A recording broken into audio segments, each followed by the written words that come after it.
Alright, and welcome back to the Limeade Marathon, now featuring Metal Gear Rising Revengeance. Yo, Apache, how you feeling, dude? Yeah, I'm really well, thank you, mate. I'm looking forward to this run. I've seen you do it 100 times, and I'd happily watch you do it 100 more. You know, it's funny because I've on and off ran this game, and it's been more active recently just due to some, you know, goal incentives, and, you know, it's actually a fun game. You know, there's a lot of cool glitches you can do. I don't necessarily know everything, so I'm not really, you know, like the best person for, like, you know, expertise, but I just know from what I've seen and what others have shown me. But hopefully you guys will be in for a fun ride, and after all, this is all for, you know, for charity. You know, for our good friend Philo. I don't know them personally, but after all, a friend of the community is a friend of mine too. So find it in your hearts to donate. But I'm ready to go. And so as soon as I hit yes on the chapter select, it's gonna start. Starting, or I don't know if I'm gonna get a countdown in the Discord or if I'm just gonna say 3, 2, 1, go. Yeah, if you do 3, 2, 1, go on the backstage doing the Discord, if you can. All right. If you can have that, if not, I'll do it for you. Yeah, if you could do it, that'd be great. Yeah, Alright, so yeah, I'm ready to go. Okay, 3, 2, 1, go. Alright, so once again, this is Metal Gear Rising Revengeance. I'm playing this on hard difficulty for any % New Game Plus, which basically means I have all the items and skill sets unlocked. And somehow I went midair doing that. Come on, let's try that again. You'll need to choose between light. So what I'm trying to do here is parry this first group of 3 just to go into blade mode and just take them out quickly. The limo is in trouble. Get back there, And, ASAP. you know, you're gonna notice me jump pretty much the entire run because jumping while moving forward is faster than just running normally. And now we come up to our first boss fight of the run, which is our good friend Ray. You know, I felt like we just seen this not too long ago. Just as it So what I'm trying to do here is manipulate Ray into headbutting me. The faster way to fight him, but he's gonna do a bunch of other stuff to waste time, such as firing missiles and doing overhead swings that I don't want, and including jumping. So you want to fight Ray with as many minimal jumps as possible. Hey, that's not the water cutter. Alright, so again, I'm just gonna be doing as much damage as I can do. So he's gonna try to stomp on me, I'm gonna block it. And for every blade moment, or a blade mode moment here, I'm going to be slicing the armor. But for any turret, I will not be doing any slices as it's not really worth doing so because by doing nothing but being in blade mode, you still do damage to it regardless of what you do. Which is why it's important to manipulate them to get as many parries as you can. Alright, so overall, not a bad fight. So now we just got some fancy QTEs to mash through. Oh yeah, rules of nature, baby. Imagine a friend from MGS2 could do this from the last game, Apache. Instead of the Stinger missile launcher, he's like, you know what? I'm just gonna throw you in the air and slice you in half. You must have learned that one from Olga, right? She like parries it, right? I'll do that next time. Very good. But do not rest easy just yet, huh? Alright, so that concludes the first fight. Like I said, throughout all the boss fights in this game, Ray and Monsoon are probably the most random, just due to the nature of how the fight is set up. You know, there's a lot of RNG in the movesets that they can do, but that was a fairly good fight. Alright, so there's our resident nemesis, Sundowner. Plenty of memes that go with him. So we're gonna be chasing him down here, trying to save the... Do not let him out of your sight. I forgot who this guy was that we're saying. I think it's like the president of something. I mean, it's kind of odd, like MGS2, you're trying to save a president, and you're doing the same thing again in here. I don't know, it's kind of odd how it kind of carries over like that, even though this is a hack and slash, and the other one's a, you know, tactical stealth game. Oh, but guess what? Oh yeah, the Ray's not dead. it's back for more punishment. It still works. Just never die. Oh yeah, dude, they don't die. So what I'm gonna do here is just, you know, mash his head, get as much damage as I can get before he charges the plasma cannon. Do a couple of heavy attacks in the air for each pass it does. Alright, so I missed that one, which is not too big of a deal. Okay, so I didn't get the first blade mode, so it's gonna be a little slow, but not to worry. So again, I'm gonna be doing the same thing here. So for every armor section, I will be doing a blade mode slice. But for any missile or turret feature, I will not be slicing it in blade mode because I want to keep them intact, just like in the first phase. Alright, so there's gonna be another parry, which the Ray decided to miss me, so again, not to worry, I'll just do some more damage this way. Alright, so block the arm. And then you'll notice that I'm not slicing this. And so regardless of what you do, just like in phase 1, you still do damage. Even if you don't do anything. So it's faster not to attack it. Oh yeah, more rules of nature.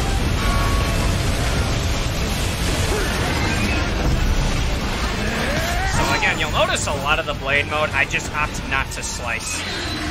There might be some moments where you have to, but for the most part, you're just entering blade mode and then canceling it. Man, Apache, this Ray just does not give up. This is the game, actually. This is the whole speedrun. This Ray just keeps coming back. You know, I mean, both of its arms are gone, the tail's been cut off. It just does not want to give up. It reminds me of a certain guy in another game that doesn't want to die.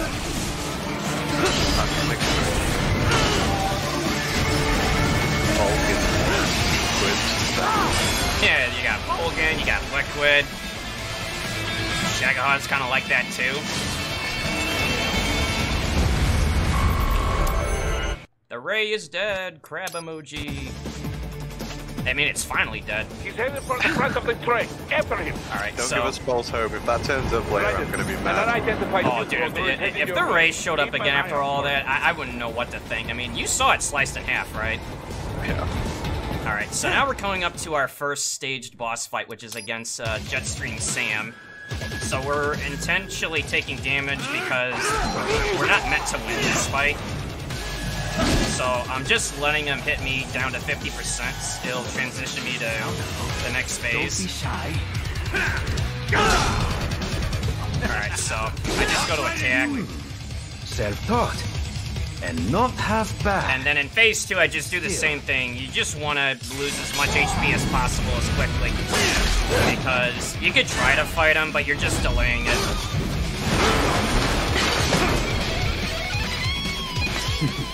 Your technique? I think it's funny that he says, he's like, oh, you're self-taught. He's not self-taught. Snake was like, slash left, slash right. I mean, he got some, you know, he got some practice in Arsenal gear, right? Yeah. 45 seconds. Are you alright? You're almost clear of the tunnel. Oh man, Raiden ain't looking too hot. The Ripper has to offer. Yeah, it's falling to pieces a little bit. Yeah, so again, you're just meant to buy yourself a little bit of time, take a couple swings at him, and then you're just trying to get him to hit you. You know, it's kind of funny, like the first cool boss fight that you get, and you're meant to just take damage. Right, it's kind of like anticlimactic of like what you would expect when you first play this game. Is like, oh man, this fight's gonna be so awesome, and then it's like, wait, you're meant to lose? But that marks the end of the prologue, and now we begin the actual Revengeance part of the chapter. Raiden kind of got suited up with a new body and everything. Kind of went for a new style. So what we're gonna do first is what's called the beach skip, which what I'm gonna try to do is go out of bounds in a two-step process, which one goes above this bridge on the second level.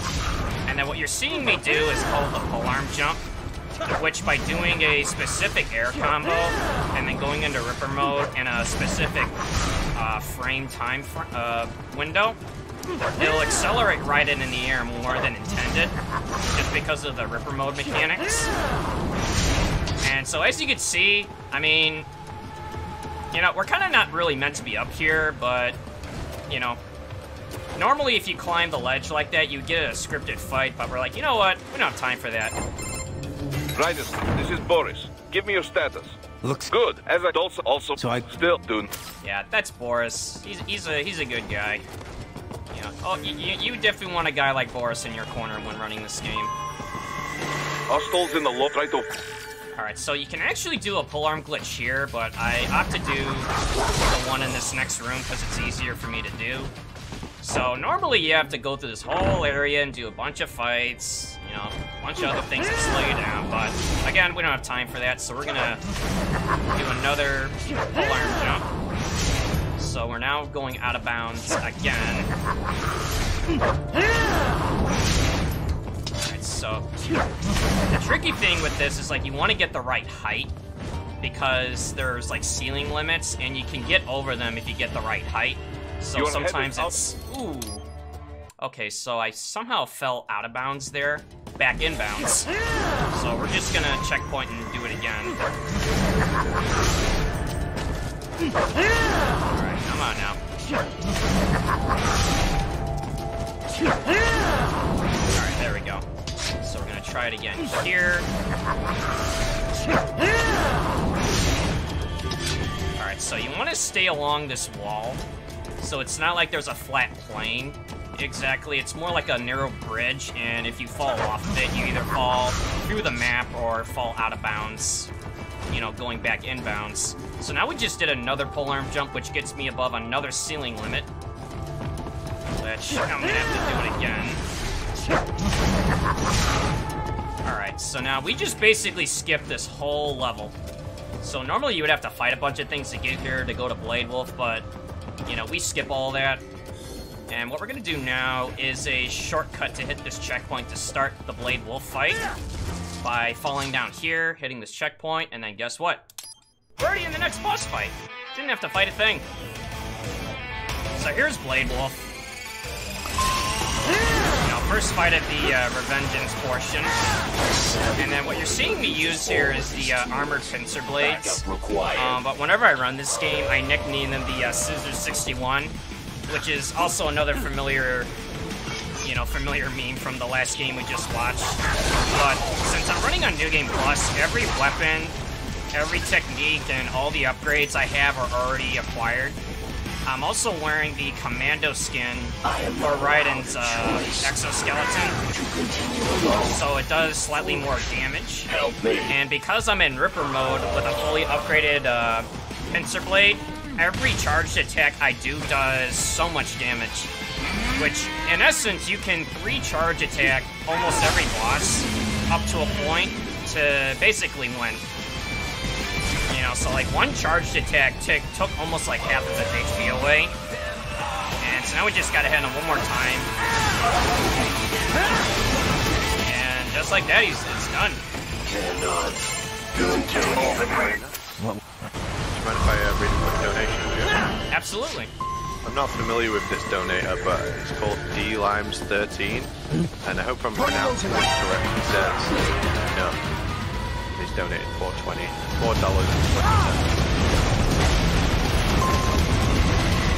Yeah, I mean, that DLimes13 kind of sounds familiar, but yeah, definitely donate if you can. It'd be most appreciated. Redeem it, hit the sub button.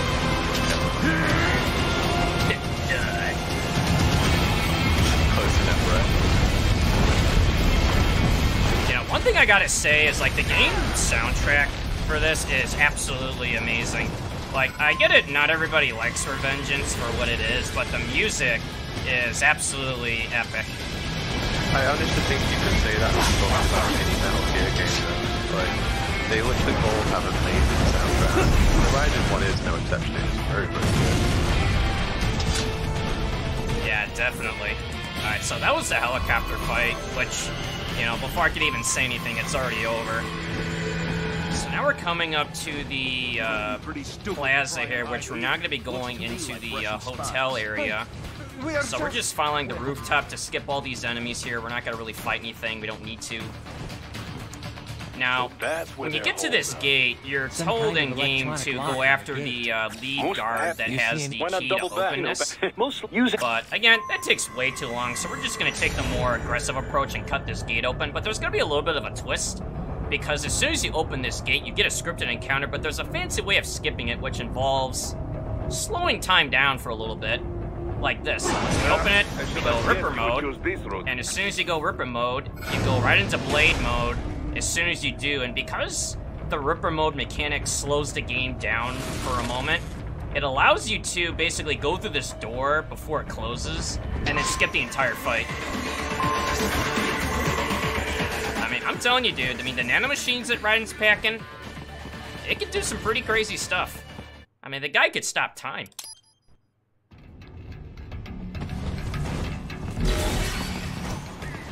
Alright, so that was the hotel section. Now we're going into the next area where we're going to be going on to the next boss fight, which is going to be with Mistral. So again, we're just going to hug this right wall here to skip this entire area, because although the alerts don't really consequently penalize you for ranks or anything of that nature, but rather what happens is that if you get an alert and you have to fight an encounter, it'll form in like an invisible barrier which cannot be bypassed until you end the fight. So that's why I'm avoiding a lot of these fights. It's not because I can't deal with them, but it's because it's efficient not to fight them. Now this one is required, so I'm just gonna put up with it. Watch out! They keep on coming! Yeah, so here's featuring probably the most annoying enemy in the game, which is not these guys, but the dwarf geckos. For those that remember playing MGS4, you get greeted with them in Outer Haven during the Shadow Moses visit in Act 4, which will be shown later throughout this marathon by Raichu. So we're done with that. Wait, there are active IR sensors in the area. We're gonna try to avoid these lasers because again, we're trying to avoid the enemy may be using it. As many unnecessary encounters as possible. You know, and even with their fancy security system, you know, I'm just gonna avoid everything. I'm gonna take out a few guards here. And you notice that I'm in Ripper mode for most of the time, and again, it's just for, you know, taking out these guards as quickly as possible, since while being in Ripper mode, it takes pretty much everything out in a few hits. If not just a single hit. But it usually depends on what kind of enemy it is. So now we're coming up to Mistral, which is going to be this, I guess technically third boss fight of the run if you include Ray. So again, we're going to do the same thing as Blade Wolf, which we're going to use the pincer blades, just charge each time. So as she goes to attack me, I'm just going to attack her. And just like that, I already took a third of her health away. Now, she's gonna lasso me with her polearm, so it's faster to fail the QTE here, rather than trying to slice it, because when you slice the lasso weapon, it actually breaks hers, and then she'll jump above to form another one using the dwarf geckos that she controls, so it's faster to not disarm it, although it looks a little bit, you know, humiliating getting thrown over here. So that was phase 2, and now I'm gonna checkpoint here, which is not for any mistake, but certain boss fights you can manipulate using a checkpoint, which gets you down to this portion faster without dealing with any of the cutscenes. And before I can even finish my sentence, the fight's already over. Don't fuck with me, boy.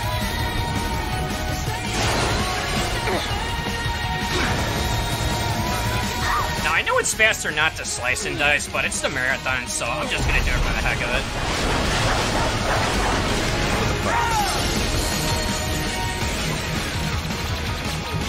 And that's a Mistral fight.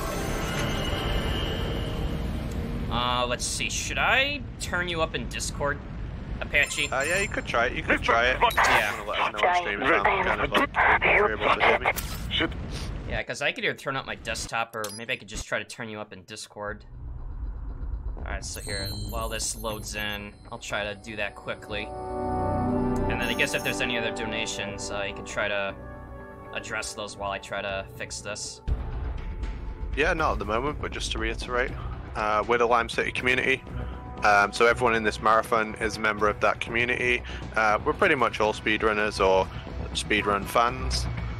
So everything that you see in this marathon is performed by people of the Lime's community, and we're raising money for community member Philo, who's a good friend of ours, having a bad time at the moment. So all donations will go to him. Any subs and bits will also go along to him as well. And I just want to say thanks to everyone for raising so much already. I'm just gonna put you up to 200% and see how that goes during Hey. play. It might sound like I'm just shouting the whole time. Yeah, I can always turn it back down if I have to. It's right. Yeah, just let us know in the chat if there's any problems with that. Appreciate you. Letting us know about the technical issues. It's our first one. This is the first time we've ever ran anything like this. I think it's going pretty well so far. Yeah, I mean, I could definitely hear you better now on my end, so I'm hoping it'll carry over to the stream. Because, like, I think in my default it puts everybody at 100. But there's the global setting, which puts it at 200 output, which, I don't know, sometimes you don't always want that, because, you know, some people's mics are set up differently than others.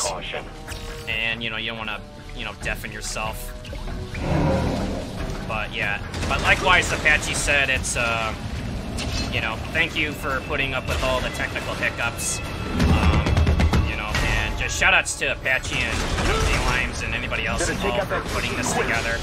Attract too much attention. It's definitely not an easy task. Okay, why want this guy to go down? Alright, there we go. That was the Gorilla Frog. I don't know if that's their official name, but that's just what I call them because they show characteristics of the Frog Soldiers in MGS4, but they're more thick version. Yeah, a little more thick than the Frogs of 4, but they're also really miserable to fight. In New Game, but in New Game Plus with Infinite Ripper mode, which people are wondering, well, how do you have Infinite Ripper mode? Which was the thing I didn't mention at the beginning, is that I'm using a wig accessory, which is Wig B. There's different wigs in the game that do different things, but Wig B gives you infinite energy, which therefore, by having Ripper mode on with the Wig B, you never run out of energy. So I just keep it on. Most if not all the time. Just clean this up and then do a little bit of a 360 for flare value. It's nice that they carried over like the wig system from Metal Gear Solid 2 as well. Obviously, Raiden gets wigs in that game. You know, because you're right. Because as much as it's not seen as a, you know, a more traditional Metal Gear game, they carried over things that are almost like throwbacks to the originals. So even though, yeah, Platinum Games is more known for hack and slash genres, but I felt like they treated this game with pretty good respect. I do like just the number of movement options Raiden has in this game, because obviously he was a more agile character in 2 than Snake, and they just like really expanded on that as well. Oh yeah, definitely. And I don't know if you guys caught that little tidbit from Kevin there in the codec, but he was just mentioning something about the box and how it was going to be helpful, which was another throwback to just, you know, Metal Gear. Like, that's the thing is, like, you know, not only just the things you can do with Raiden, but they have Easter eggs put in the game that just reference the series. Like, they even have, like, guards hiding in little boxes that you can find throughout the game. And, again, it's just, you know, it may not be a conventional Metal Gear game, but they did treat it with pretty good respect and plenty of memes. You should perhaps. It must simply. You should. Yeah, I can never have too much memes, which we'll get into that later. But now we're in Chapter 2, which there's no really, I guess, big boss fight here. I mean, there will be one later, which is not going to be too long. So what we're going to do here in this room is throw this smoke, which is going to be one of the few times you actually see me use an accessory. And the reason for that is to distract all the guards in this room to a corner so they don't see me open up this door. Because that's the thing, is that alerts not only prevent you from moving on certain areas, but it also locks off doors until the alert is diffused. You know, or you just finish the encounter. So, just clean up those guards pretty quickly, and then we're on to the next part, which we're now gonna be changing gears. So instead of Raiden, you know, Brendan can't really fit for this event just yet, so we're gonna recruit this dwarf gecko, you know, to help out. I mean, I hate these things in Metal Gear Solid 4, but they're helpful here. So I'm just gonna. Freak me out. Yeah, do they? I don't blame it, because I mean, look at its legs. They're all just made up of arms. Splendid! It is all ours. Now, So I'm use it just to gonna hop locate the along data here, input hop over this terminal. guy because he's oblivious to what's going on, and then give a round of applause for the dwarf gecko, everybody. Try latching onto cyborgs' heads from behind. Then, an That's some electric real shock nice should knock them unconscious. dwarf gecko movement. Oh, that pesky USB standard.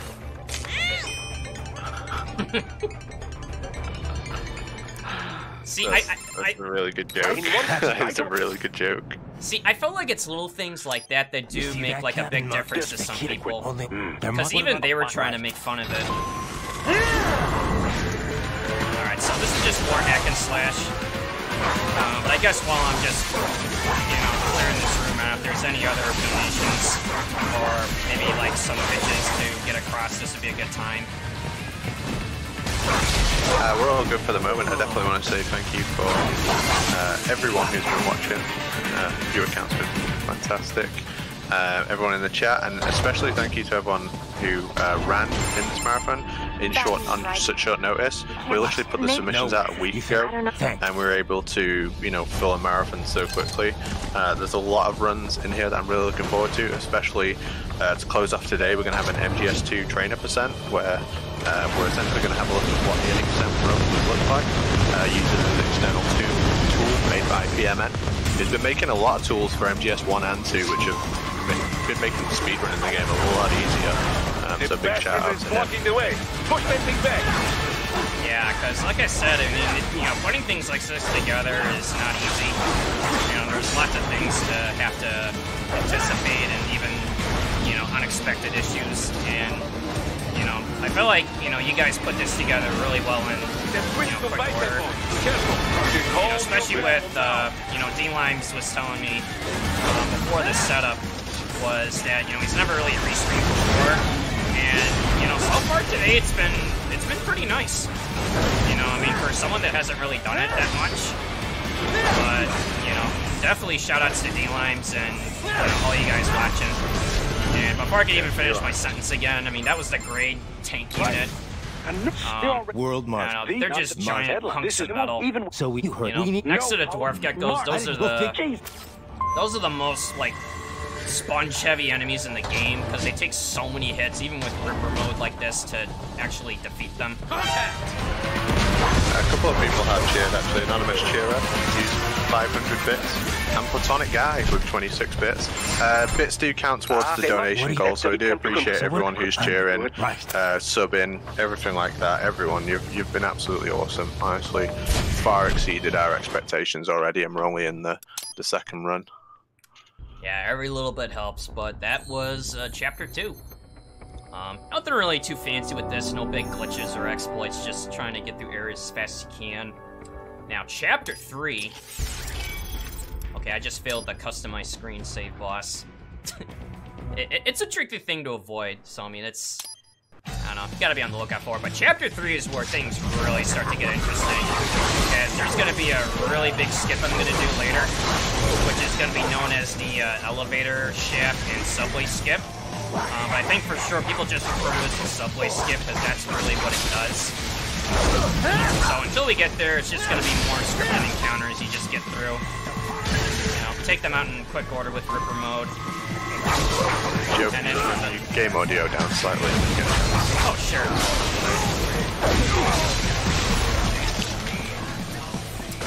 Alright, let's see. I could try...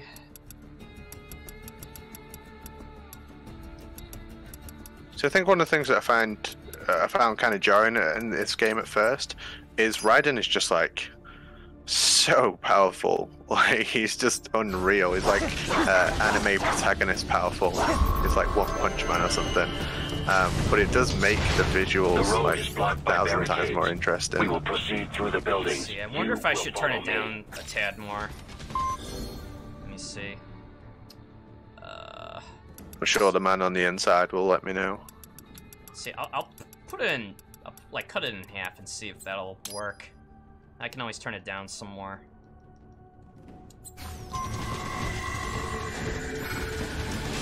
Alright, so you get 2 more grade units that you could fight, but we're just gonna opt out of it because I don't think they anticipated the player figuring out, oh, hey, I could just stay above the bridge and just ignore them. They didn't really add a, you know, a barrier here. They look, company, board, they'll be. We can't. I'm doing it. I can't. So you just doctor. You won't. And your that road. You do. They. Yeah. Well then, no. I'll do all There's like in I some do not mandatory like... codex as well. It's always nice. Yeah, I mean, love you the just... codex screen. I love how it doesn't actually take you out of the game. Yeah, it kind of keeps it, you know, like flowing. Like you don't really get like a momentary pause. Yeah. It works so much better with like the way the action scenes are. Alright,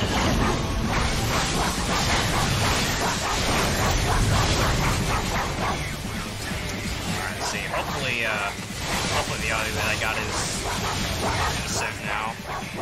I'm sure they'll let us know if it's not. Right. You will find an elevator inside that office. Use it to reach the roof. So, again, just taking out more guards.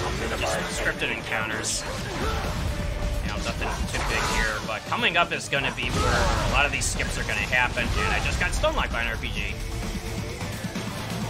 And all that cybernetic enhancement, I still can't avoid getting RPG'd.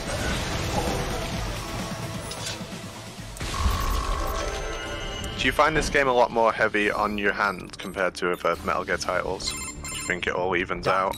You know, it's funny that you asked that because, for those wondering, I'm using a DualShock 3 to play this game.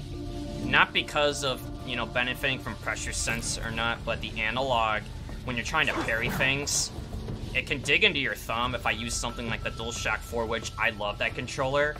But unless if you get like a different cap put on it, it'll actually dig into your thumb and it'll cause like skin irritation for me. So like over time, it'll actually cause like fatigue that way to me.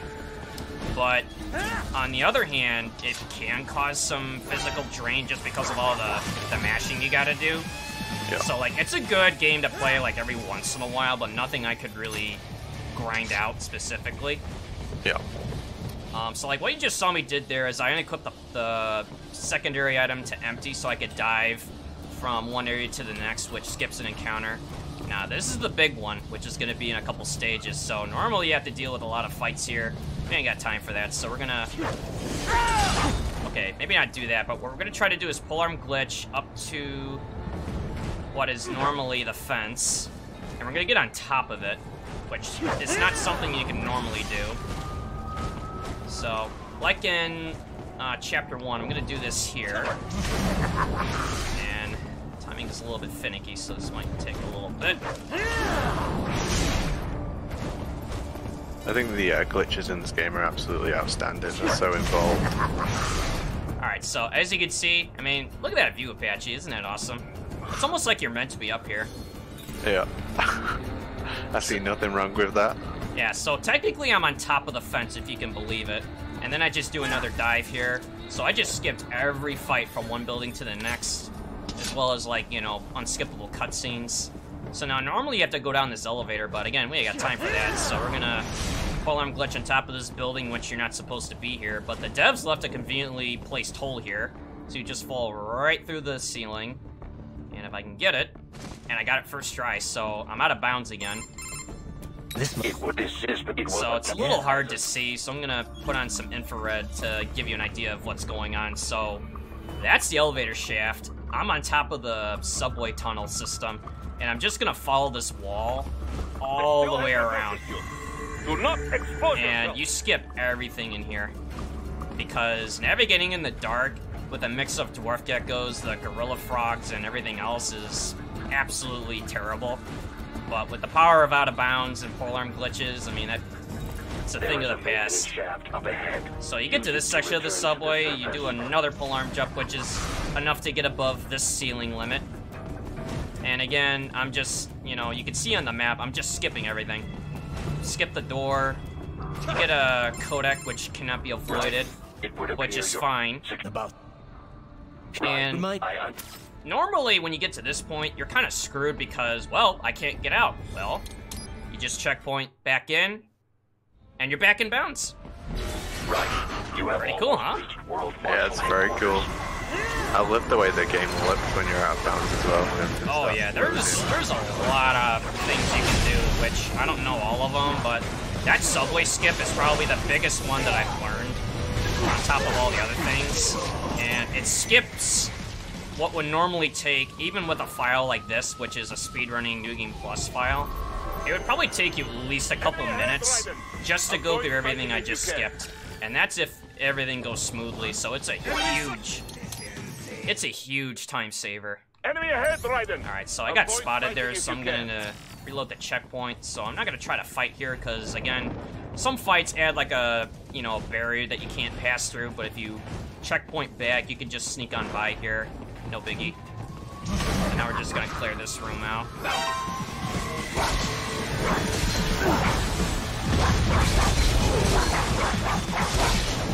The stock LQ-84 Fenrir, unable to speak.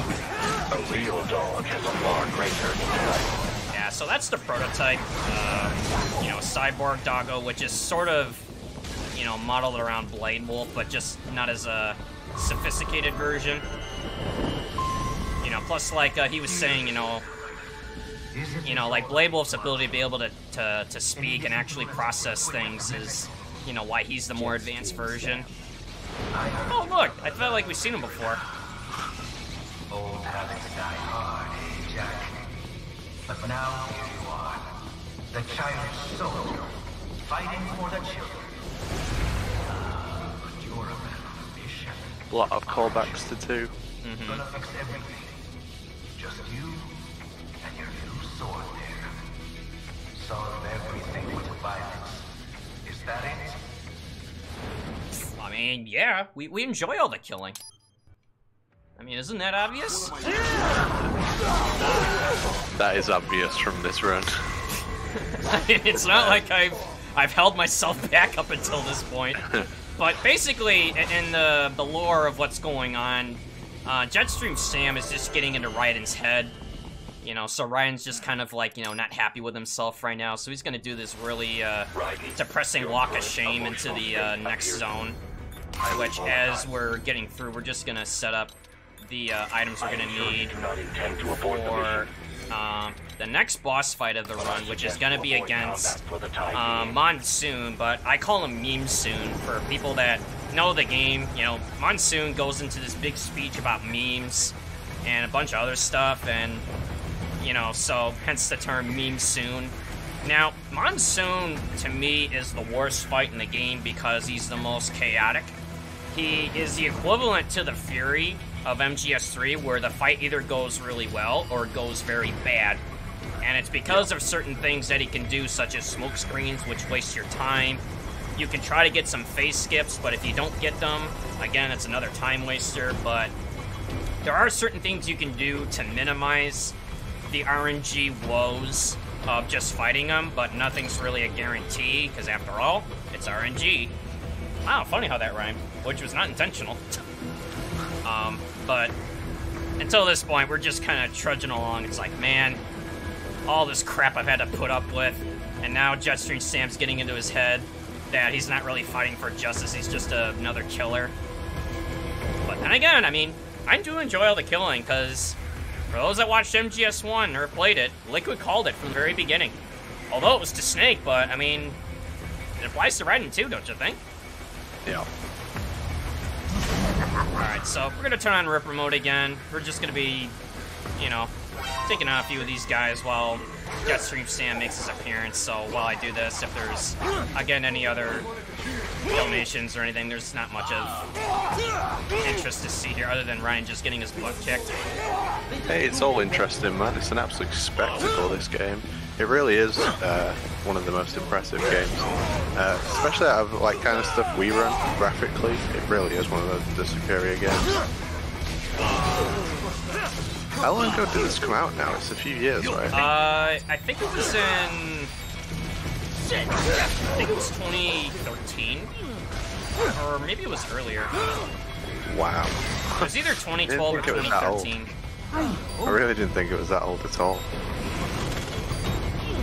And this is the PC version, right? Yeah, that's correct. Like, you can play this on Steam. There's the PS3 version. I also think there's the the Xbox version either natively with the 360, and I also think it's reverse compatible to the X1 console. But the downside... I'm sorry, go ahead, Apache. Do people use the mouse and keyboard controls at all for running the game, or is like I don't. Controller superior? The thing I dislike about the mouse and keyboard is the sensitivity for the mouse when trying to aim with the blade. Whenever you're in blade mode, it's a lot easier to use an analog, and that's just me. You know. It's nice that you can use both. Normally you have like, it's like, oh, you have to use this, and no one would use the other one. But if you can use both, I think that speaks to the game being better designed. Yeah, so unlike the console version, the PC version has to sit to this cutscene, but there's a little added benefit because, look, there's a cat! Oh man, is he gonna pet the cat, Apache? He's gotta pet the cat.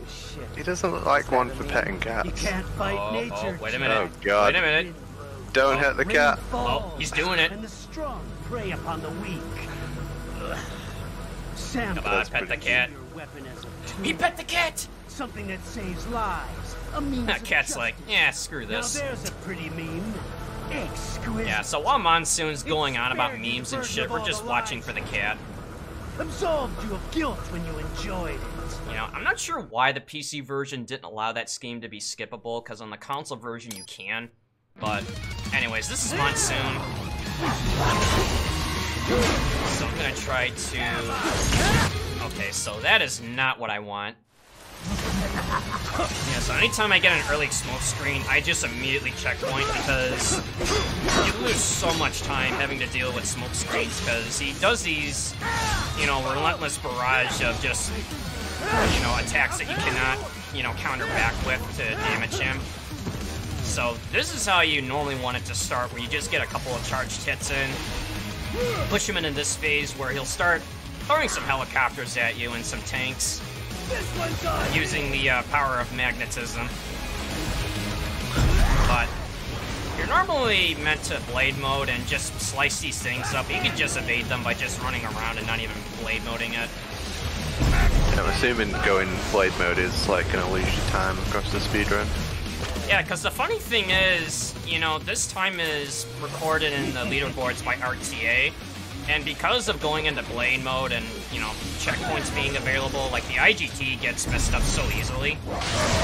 So that's why you're not seeing me use blade mode in a lot of places, just because of that, you know, discrepancy of like, yeah, the IGT may be one thing, but you lose time in RTA just because of being in blade mode. Forget it! Alright, so again, we're just pushing him into the next phase at 40%. Sometimes you can get lucky and push him slightly over 40, and you can skip a phase, which for me is hard to get. I've gotten it maybe once or twice running this game, but it's really hard to do every time. So if you can just run up to these things and just block them, trigger this blade mode, slice this thing in half, and then you come into phase 2. And this part of the soundtrack for this fight is my absolute favorite. You know, the boss fight soundtracks in this game are so good. Yeah, it's got a very impressive soundtrack. So I'm just trying to avoid him while my electric side charges up, which is actually using the accessory weapon that you earn from beating Monsoon, whereas the pincer blade is what you earn from beating Sundowner. And what the side does when it's fully charged is that it counters Monsoon's EM field when he goes to protect himself. So when you see him highlighted in purple like that, you cannot be attacked, and all your attacks just, you know, phase through him. You can either use EM nades to disable it, or use the side when it's fully charged. They both do the same thing. You know, again, we're just blocking these, cutting them in half, and then we're gonna come up to the last part of the fight, which is just all QTE scripted. Once you get him to 10%. Is it always the same, or does it switch them up? Do you like remember them, or do you have to react to them? The thresholds are consistent. Like, getting him to 70% puts him into the phase where he throws things at you. 40% is when he goes against the wall and throws the pinwheel collection of like tanks and helicopters. I don't know what it's called. And then 10% is when you actually end the fight. Get off! Oh Oh man, we're slicing them up. Oh, do as I please? Oh, don't mind if I do. And then if you watch carefully, you can actually see Monsoon's head fall down. It's just those little things they added that's just so hilarious. Like, you do all that damage and you just see his head fall down during the scorecard. It's like, your memes end here. But yeah, that's the Monsoon fight. It was not too bad. Clean. Yeah, just really the big thing to watch out for trying to be efficient is trying to get phase skips if possible, but avoiding every smokescreen, because it's the absolute worst thing that he does. It just wastes so much time. You know, because like once he does it, there's really no way to get out other than just endure it until the smokescreen is over. But now we're moving on to Chapter 4, where we're now going up against the next boss of the Desperado organization, which is going to be against Sundowner, Knock yourself out. who we briefly saw in the prologue. I'm sorry, sir. Our business hours for the day have ended. We are looking forward to your next visit. It's not good enough! Yeah, we just do that to trigger this fight. Watch out! They keep on coming. It's the part of the game where you argue with Secretary in order to get into the building. Yeah, I mean, I'm telling her, you know, like, listen, you know, I'm VIP here, you know, I'm expected, you know, you gotta let me in, you know, we're in the middle of a marathon event, and she's giving me lip. That, you know, sorry, that but you're not on closed. the list, and you also have a gigantic sword. So, Oh, they're not swords, they're just props. Yeah, they're not real. I mean, they may look real, but I assure you they're fake. Time to make your way up there. Alright, so our next objective is to make our way up to this elevator, which is going to be following a gauntlet section with more of the guards. Appear to be disabled, which we should have expected, I suppose. I will access the control unit. Perhaps you can hack. I'm just entertaining myself while their conversation is over. Ooh, splendid Putting on your face mask. By all means, yes. Yes, gotta protect yourself. Seems the guards are storming the building. Alright, so Get back to the entrance. this is the gauntlet portion, so we're gonna borrow this turret, which doesn't seem to ever overheat. Give them It hell. has infinite ammo. Might have something to do with the bandana Ryden's wearing about infinite ammo. Yeah. Just take out as many guards as you can. Not sure exactly what the limit is, but the fight does progress the more you take out, and then the more you take out, the sooner the elevator door opens. Racking up a nice combo as well. And then the interesting thing I did there with the turret when I aimed up and to the left is that I kept it in a spot where not only is there a guard up here, but two of the flyers fly in the same spot together, so you can take out all three at once. It's just a little thing that I've noticed after running this so many times where you can pre-aim a certain way to take out multiples at once. Okay, well I guess they don't like me being up there, so I'm just gonna greet them down here for a Do little not bit. stray too far from the elevators, Raiden. Use the weapons around you to slow them down. Throw everything at them you can. Wunderbar! My hack was a success! They can't make up their mind. You know, Boris is telling me not to go away, and then Doctor is telling me to go in the elevator. For security, they really gotta get their act together. So that- let me get- Well, so- it is you will need Alright, so we're coming up to one of the office sections of this building. in the wall. We're now tasked with disabling 3 of these electric panels. Sources inside the wall sphere. So we're going to be clearing these guards out as we take them out. The panels are consistent, their location. It's not RNG based where they change every other run, thank God. So you can just run to where they are. Don't really matter if you get detected here. Just one more. You know, because again, since we're in infinite ripper mode and everything's fully upgraded, whatever comes our way, we just take it out. You know, because no one can withstand the might of Scissor 61. There should be an electrical panel nearby. I mean, it's just a fact. That should take care of security. Now, You know, I mean, the reason why the scissor blades in this are so good is because they're designed after Scissor 61. Absolute fact. You need them. Yes, you absolutely need them. Alright, so now comes one of several elevator sections of the run. After all, it wouldn't be a Metal Gear game without elevators. Look, Except gotta have for Well, actually, no, 3 doesn't have any elevators, but it's got the ladder, Yeah, which they weren't is... invented. They weren't invented, to be fair, so... Yeah, well, that is a fair point, but then again, it's got the ladder, which doesn't even compare to these elevators. And I like the game. I'm just being brutally honest. Like, nothing surpasses the elevator. Or, I'm sorry, the ladder. Oh, see, there we go, sneaking it in again. No, but the ladder's awesome. So, this is more of a scripted encounter. You don't have to find anything, just run through as fast as possible. 9% to blow open the door for me, yeah? Idiot. And then again, you're just seeing me jump as I move because I mentioned this in the beginning, but maybe for those that didn't catch on to it earlier, but whenever you jump, you actually gain an acceleration of speed. So you carry this momentum forward the more, you know, as you jump versus when you run normally. And you just do this everywhere you can, which is funny because in MGS2, you know, Raiden has the ability to cartwheel, which does the, you know, same thing in philosophy, which, you know, moves him forward a little bit faster, even though it's like a half a second time save every time you do one.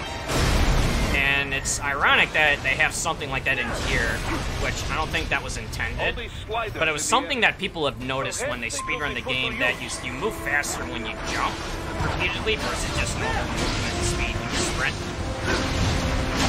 Alright, so now we're tasked with getting up this building, so who needs stairs and elevators when you can just, you know, wall run your way up. So we're now kind of, you know, transitioning to like Ninja Gaiden mechanics here for a little bit.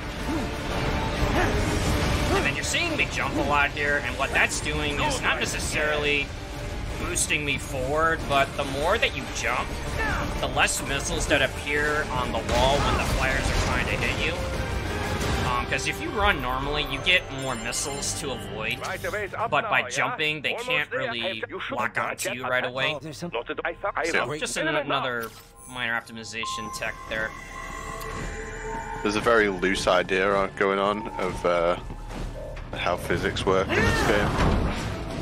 Oh yeah, yeah, physics are an option. Yeah. Right, Gravity sort of works like this. Yeah, I mean, if I can go out of bounds and bypass, you know, the laws of physics, I mean, it's all intentional.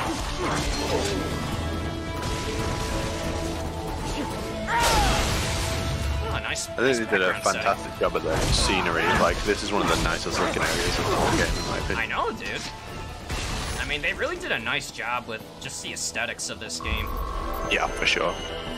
Alright, so as I'm traversing through the garden, now there's actually a polearm jump glitch you could do, which will make these enemies not spawn, but since I haven't really done it yet, I'm just going to do the version I currently know how to do, which is trying to sneak through. Materials. You can take that. Okay, so that's the opposite of sneaking through, so I'm going to try that again.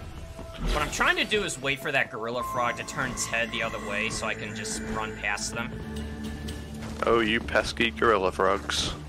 Yeah, they're the worst. Alright, so again, I'm just gonna go up here, wait on this rooftop for a little bit, and then as it turns its head to the right, just ninja run on through. You might see a little bit of a caution here, which is normal. And again, the whole point of avoiding that alert is to get through this area, because the alerts will block off, you know, exits to, you know, move on with the run. Alright, so now we're coming up to the next elevator segment, and if you like elevators, there's plenty of them in here. Alright, so we'll just take out these guys.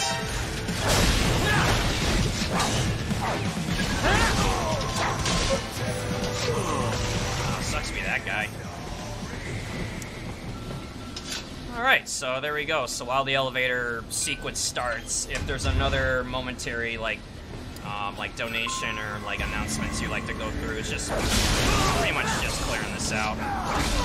Yeah, I just want to talk about after this run, we'll have Tom Clancy's Splinter Cell Pandora Tomorrow by Makarov 360, and that's any percent. And after that, we'll have a very easy tanker tournament. So MGS2, 8 players. We're going to be racing in the tanker.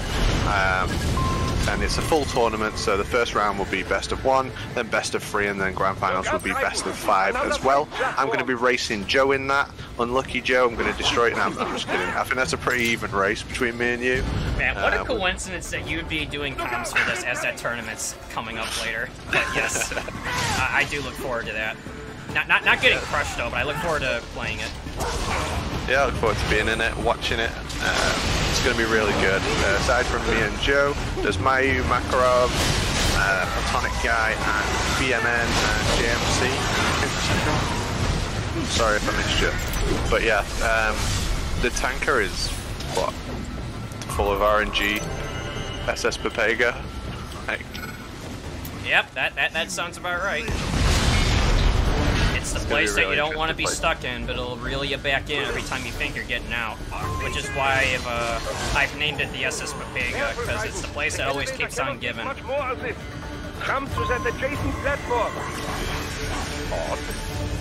The platform is losing. I think it's a really good setting for a tournament race. You know, because it doesn't feel that long ago that we did the one for the, you know, the full like tournament. Yeah. And that tournament was intense. Very. Like, there was definitely some big upsets and, you know, some really close races. And I think this tanker one's gonna be. Oh, I'm sorry, go ahead. Some legends getting born in that tournament. Some pretty legendary moments. Yeah, or even like, you know, Mac McD getting involved back in the speedrunning scene, which was a really good thing to see. You know, because he's no veteran to, or no, like he's no rookie to the, oh, there I go, misspeaking again. Sorry, Mac, but yeah, he's, no, get off of me.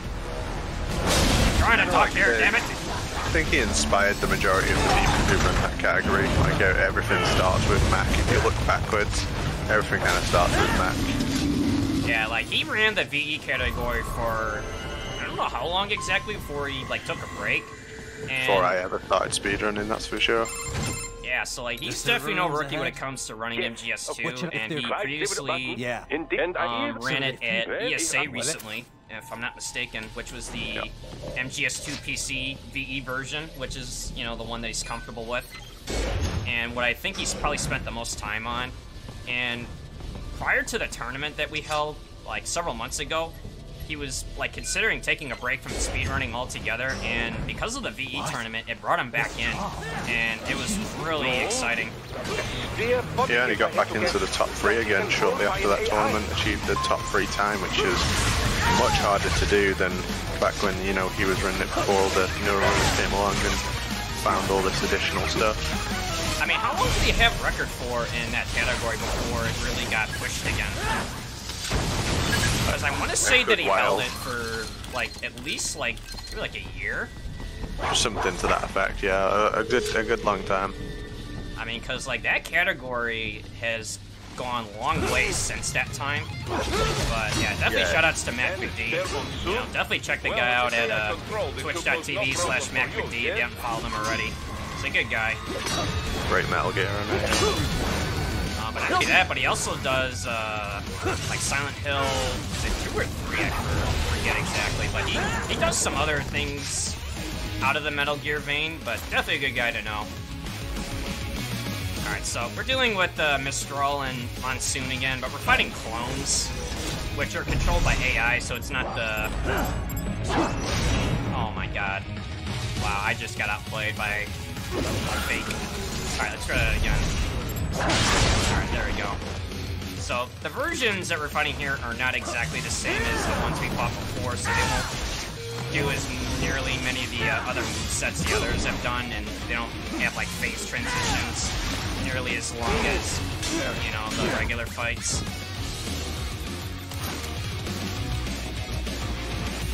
And I absolutely hate this thing where you can't attack them.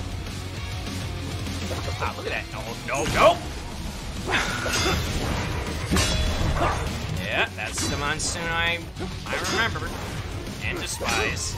Because, like, this is what you gotta put up with when he does this, that you can attack him, but he can attack you until he stops.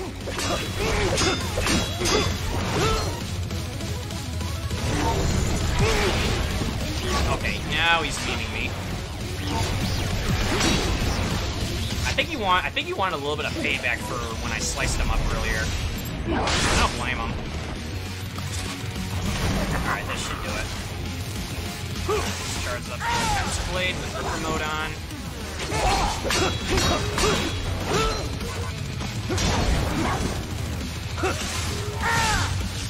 Alright, there we go. That's what's supposed to happen. Because again, the charged Pincer Blades with Ripper Mode are so broken. And now we get a little speech from Sundowner. Don't disrupt the students while class is in session. I believe you're familiar with the lesson plan. The same regimen you went through in We'll have a Liberia. good speech. Effective program. Just look how you turned out. Of course, running it in the real world just got a bit too... Yeah, I'm not really interested in listening to him, so I'm just kind of putting on my mask. No fuss, no muss. Straight to the brain. It's like a dream. Well, maybe dream is the wrong word.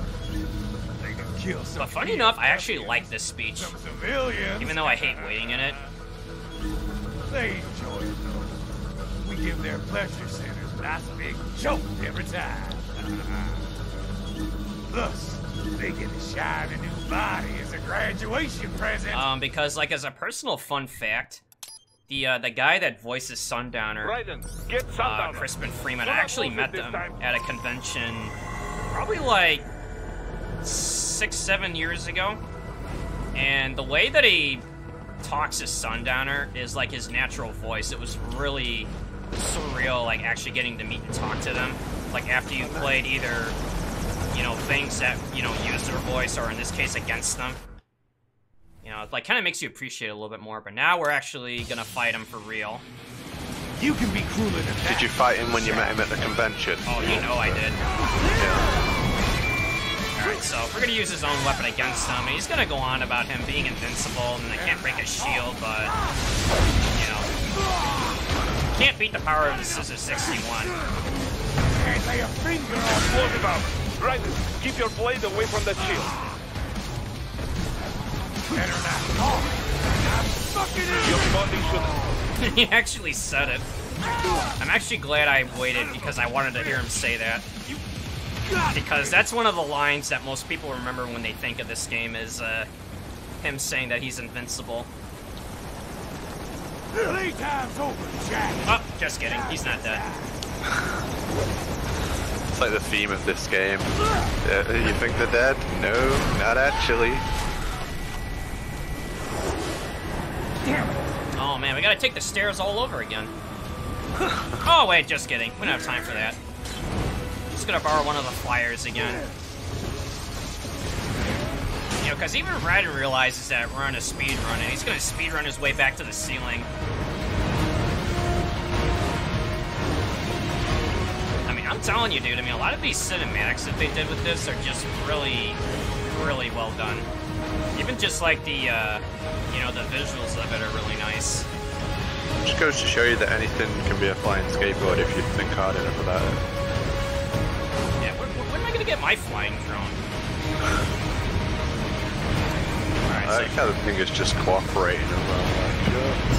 Reminds me of the craft. Alright, so we slice through the ceiling, he's gonna fire a missile, and then we're gonna send this drone right back at him.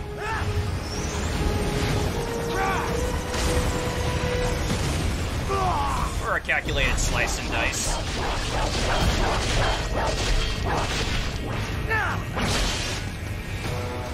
Oh my god, look at all the pieces. It's over. They really went above and beyond when you did the blade mode stuff and like all the pieces that get chopped up. Yeah, I remember reading an article about it, like the slices were like so correct to what's happening on screen, and I remember reading something really interesting about it. Oh yeah, say goodbye to part of his remains. I just kicked him off the building. I don't know why, but like for a brief moment, like after you get that initial codec, you can actually dive kick forward for a moment and then just kick off his remains. You know, just the ultimate disrespect. I mean, he kind of deserved it. But yeah, that's chapter 4. Really nice. Doing well so far, mate. Yeah, it's been going pretty nice, and you know, I'm having a blast, and you know, again, everybody that's watching this, you know, hope you're all having a good time, and just thank you for, you know, supporting. That was quite the Because again, right? everything that's being donated, sub bits, will go to a good cause of, you know, supporting Philo, who is in, you know, going through some, you know, rough hardships, and like I said at the beginning, although I didn't really know them that well personally, it's a definitely, you know, noble cause to participate in. And any little bit that I can do to help out, you know, does mean a lot. I can. You just and I'm sure everybody watching, yes, a lot of, but if you know, feels the same way. Yeah, appreciate it. Thanks everyone for being here. Alright, so we skipped that gecko encounter by just running through the checkpoint. Fight some more dudes. If I can get him to jump down. There we go. Yeah, well, good luck at that, buddy. Not gonna be doing that when you're sliced in half.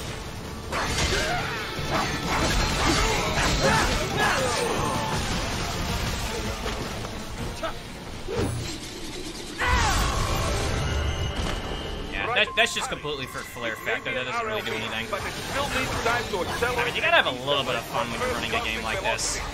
It's gonna look cool when it gives you this many options to look cool. It really does. Go with it. By the way, where are we at in terms of the donation goal tracker? Because I have the stream hidden. We're currently on $76.70 on a soft goal of $200. Wow, that's pretty good with only being the second run in so far, and we still have a whole nother day of this. Yeah, I'd love to see it. Absolutely love to see it. We've got a lot more runs today. After the tank tournament, there'll be a run by Major Zero with Metal Gear Solid 3, and then we'll have the trainer percent by Platonic Guy. I'm going to break Metal Gear Solid 2 apart. Before all that, we'll have the tank tournament and a run by Makarov as well of Splinter Cell, which is kind of like a Metal Gear Solid game, but different. It's got some respectable, like, you know, comparisons. I will join you in. I think there was the great war of the earlier consoles. What's better, Metal Gear Solid or Splinter Cell? They were kind of always considered in the same vein, right? Like stealth action games. Obviously they're very different, but there was always that like, oh, which one do you like better? I mean, personally, I never really got into Splinter Cell that much. I think it was because I went the other fork in the road with Metal Gear. Not that I hold any grudges against Splinter Cell, but that was Chapter 5. It's short and sweet, followed by a second helping of Jet Meme Sam. I'm sorry, Jet Stream Sam. Just do a meme. So again, we're using the powers of Scissor 61 against him. Getting every charged attack we can get. No, don't do that. Alright, fine, he's gonna make me move forward. So there is a little bit of RNG that can, you know, slow the fight down, but as long as you just maintain your charge slashes and avoid the stuff that just loses time, you're in good shape. Now you'll notice a blade mode prompt there when I block his charge. Now I opt out of it because if you actually knock the blade out of his hand with that blade mode, it'll slow the fight down because of not only a cutscene you would get, but you fight him unarmed, which makes it entirely different on how the fight is done. And what you do is you just skip that part, continue to do damage as you would, and then he goes into phase 3 anyway. Okay, that was cool looking. I didn't intend for that, but nice little way to show that off. Okay, now he's really being mean.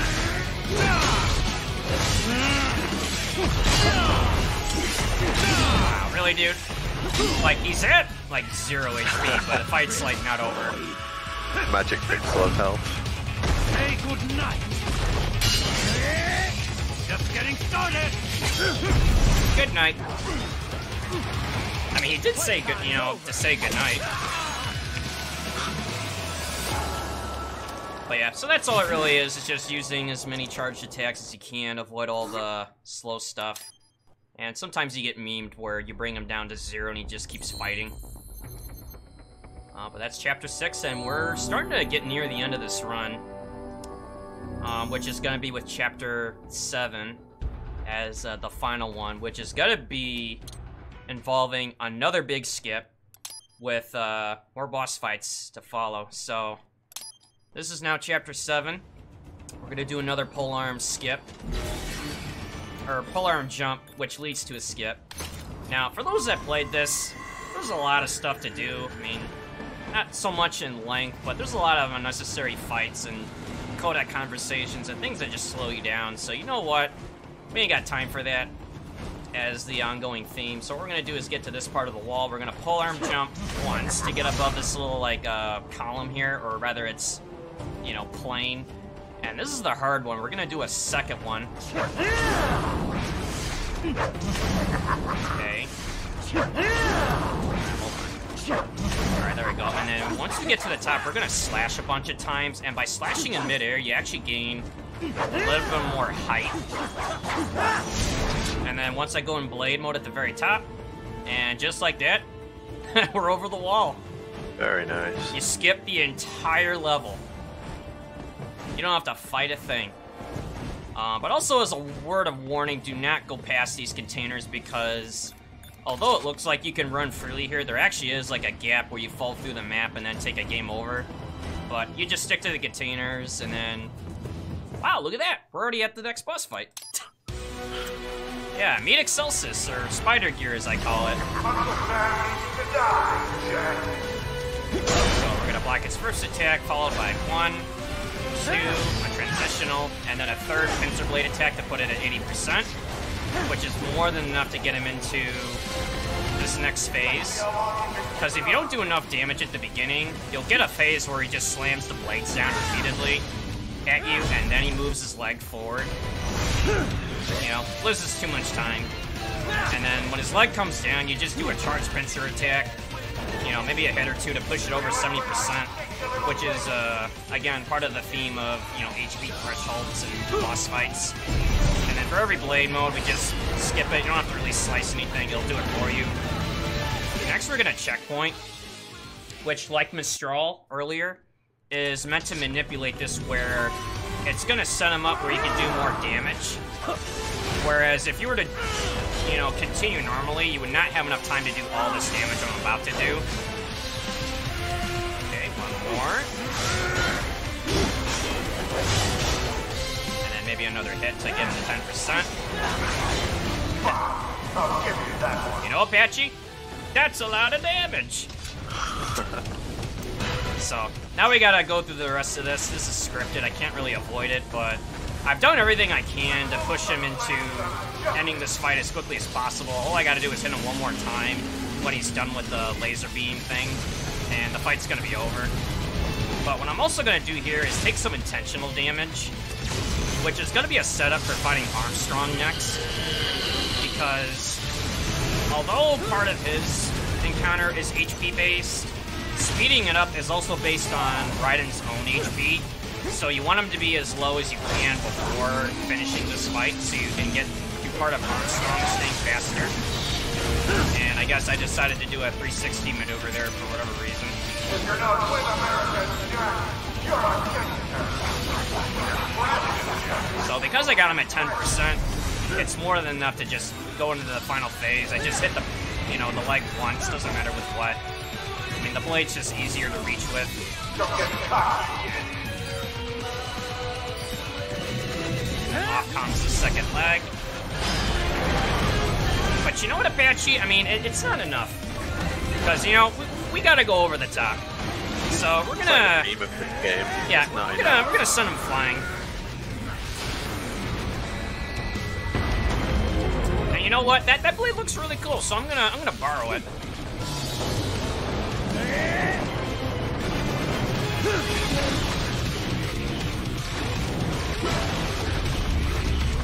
Never leave home without it.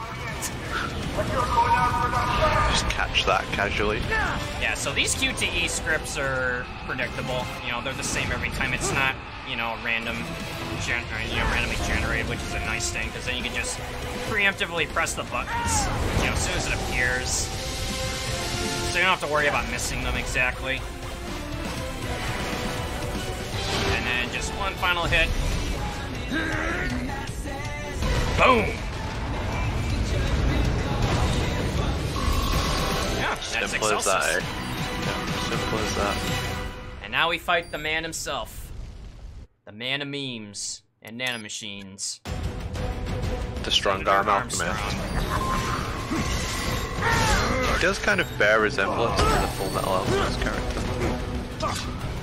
You know, he kind of does. In Now that you fact, say they're both that. absolutely ripped and cold Armstrong. Alright, so unfortunately I did take a hit during that phase. I'm gonna have to get hit a lot to get to the next part. Because normally if your HP was low enough and he hits you once, it puts you into the QTE section, which I'm just gonna have him backhand me. Because like Jetstream Sam at the beginning, you're meant to lose here. But man, you know, Ryan's not gonna give up. I think he's got it in him.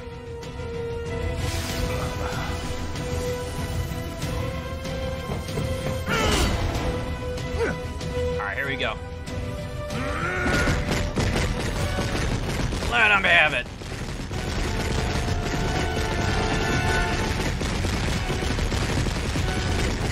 I think everyone loves this fight, right? It's actually funny because if you don't do any of the QTE mashing, Raiden does all like these wimpy punches instead of what you're seeing here because I'm mashing it. But I mean, you gotta match this because I mean, it doesn't get any better than this. And then, even though you're meant to skip cutscenes as part of this run, but whenever I run this, I always play this because I gotta hear the line that everybody loves. Why won't you die?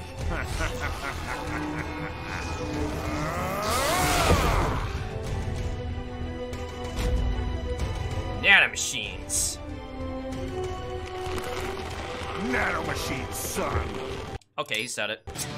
We can go on to the next fight now, which is going to be the final one against our good old boy Armstrong. Shirtless now. Which makes you 10% more powerful, as everyone knows. Alright, so I just did a barrage of attacks at the beginning, which, based on how much damage you do to get the threshold achieved, he'll just start throwing these chunks of rubble at you. See, now this is where... Okay, that wasn't meant to happen, but what I was about to say was this is where using the mouse for this section is not that great because of the sensitivity when aiming in blade mode. Yeah. And where the analog is really the way to go. Provided that I don't miss this first one again. Alright, so just line up the squares as best you can. Doesn't have to be exactly perfect.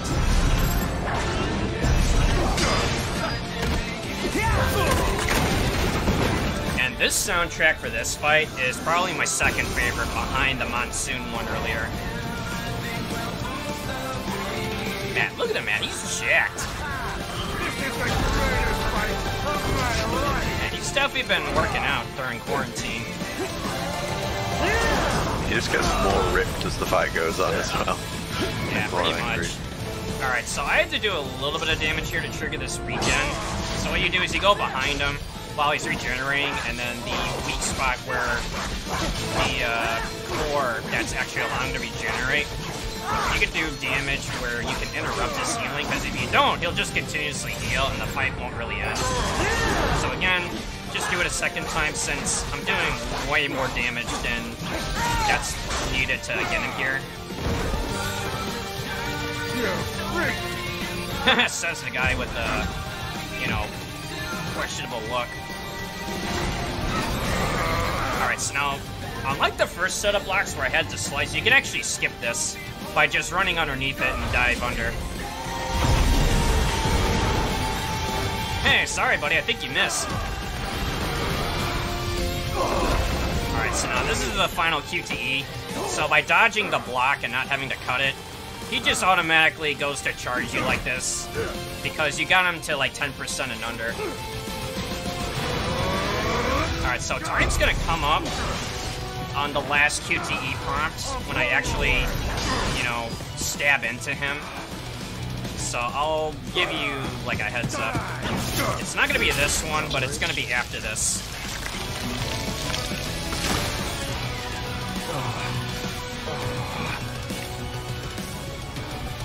another ongoing theme of, you know, you just ain't dead.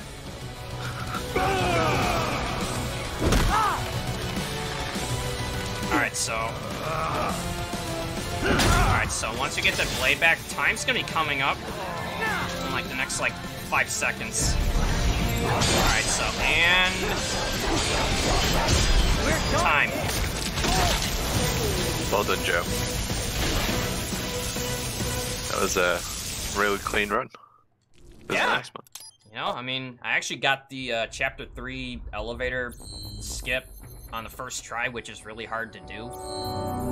In terms of pacing, it has a lot of influence, whether if you get it right away or not. Sometimes some runs reset just because they don't get the subway skip right away, and having to reattempt it costs a lot of time, but... Yeah, so that was Revengeance, and hope you guys all enjoyed it. What was the RTA finish, by the way? 1:18:48. All right, not bad. My PB for this is a 1:14:08, and it accounts for a lot of things, like getting a really clean monsoon fight, first Chapter 3 skip, you know, as many little inefficiencies as possible, whether if it's getting caught in certain rooms and I had to reset, but it was a good run, way under estimate, which I think I had it at 121, or was it 120, but whatever, it's under estimate. So, good enough for me. Fine, mate. And, like I said, hope you guys enjoyed it, and of course, shout-outs to, you know, you and D-Limes for arranging this, and of course to all you for watching, and those that may have donated to the, you know, the charity cause of helping out our friend Philo. Definitely could use it. And coming up next is going to be, I think you said Splinter Cell, Apache. Yeah, Splinter Cell Pandora tomorrow, which is being run by Makarov360. It's going to be really good. Yeah, sounds pretty cool. Alright, so that's going to be it for me for now. I will be back later participating. Joe forgot to say follow him on his own Twitch channel. I was Joe, just about to Twitch get channel? to that. I'm just checking, man. Yeah, so, but first of all, follow D-Limes if you haven't already. And also follow Apache's Twitter at @ApacheSmash, because I know you love that Twitter. Thanks, mate. But if you want to follow me, I'm at twitch.tv/JosephJoestar316, as it appears on stream. But yeah, that's going to be it for me for now. I'll be back for the VE Tanker Tournament later, which is going to be really fun. And I will also be doing a Ground Zeroes run, which is going to be the first one out tomorrow for the second day of this marathon. So look forward to that, and of course, enjoy the rest of the marathon. Hell yeah, thanks, dude. Also, follow Apache. Do it.